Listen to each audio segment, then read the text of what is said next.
आप देख रहे हैं कथा सागर, जहां हर कथा में छुपा है दिव्यता, भक्ति और सदियों का रहस्य।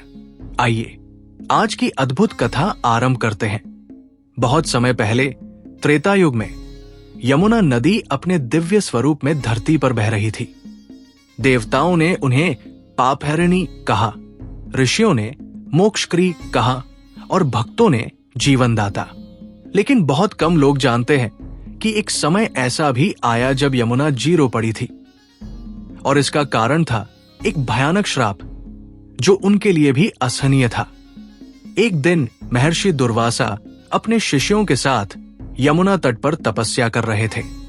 सूर्य अस्त होने को था, चारों ओर शांति थी और यमुना का कल-कल प्रवाह मानो ध्यान की गूंज की तरह सुनाई दे रहा था। तभी वहां एक दिव्य कन्या आई, अत्यंत सौम्य, तेजस्वी और मनमोहक। वो यमुना जी का ही एक रूप थी। उसके चरण जैसे ही धरती को स्पर्श करते कमल खिल उठते थे। वो महर्षि के समीप आई और विनम्रता से बोली, गुरुदेव, मैं आपकी तपस्या में विघ्न डालने नहीं आई, बस आपकी एक छोटी सी सहायता चाहती हूं। दुर्वासा ऋषि ने नेत्र खोले और बोले, कहो देवी, क्या चाहिए? वो बोली, एक समय आएगा जब एक महान अवतार भगवान श्री कृष्ण धरती पर अवतरित होंगे और मैं चाहती हूं कि मैं उनके जीवन का हिस्सा बनूं। लेकिन इसके लिए मुझे स्वयं में और पवित्रता समाहित करनी होगी। मैं चाहती हूं कि आप मुझे मार्गदर्शन दें। दुर्वासा मुस्कुराए, लेकिन तभी शिष्यों में एक ने गलत धारणा बना ली। उसने कहा, गुरुदेव, ये नदी तो पहले से ही पापहरिणी है, इसे और पवित्रता की क्या आवश्यकता? उसकी ये बात दुर्वासा के क्रोध को उभार गई। उन्होंने उसी क्षण शिष्य को श्राप दिया, मूर्ख, तुझे समझ नहीं कि दिव्यता की कोई सीमा नहीं होती। आज से तुम जल में रहने वाले प्राणियों की भाषा समझोगे, लेकिन किसी को बता नहीं पाओगे, और यदि बताओगे तो भस्म हो जाओगे। वातावरण भारी हो गया।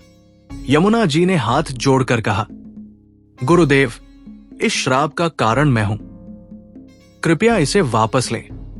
दुर्वासा बोले, मैं श्राप वापस नहीं ले सकता, लेकिन इसे फलदायी अवश्य बनाऊंगा। फिर उन्होंने यमुना की ओर देखा और कहा, देवी, तुम्हें भी एक श्राप वरदान देता हूं। जब जब मनुष्य पाप करेंगे, उनके पाप तुम्हें छुएंगे और तुम उनका भार सहोगी।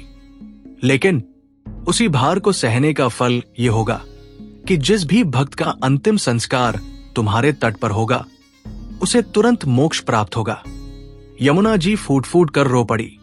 वो बोली, गुरुदेव, पापों का भार तो मैं सह लूंगी, परंतु उनके दुख का बोझ। दुर्वासा ने अपना हाथ उठाया और वरदान दिया, तुम कृष्ण की प्रिय बनोगी। उनके चरण स्पर्श से तुम्हारे सभी क्लेश मिट जाएंगे और वही तुम्हें वह स्थान देंगे जहां तुम सदा दिव्य रहोगी। ये सुनकर यमुना शांत हुई। समय बीता और जैसे ऋषि ने कहा था, यमुना कृष्ण की प्रिय बनी, उनके खेलों की साक्षी बनी और आज तक पापहरिणी व मोक्षकरी मानी जाती है। इसलिए कहा जाता है, यमुना केवल नदी नहीं, वो भगवान की अनंत कृपा का द्वार है।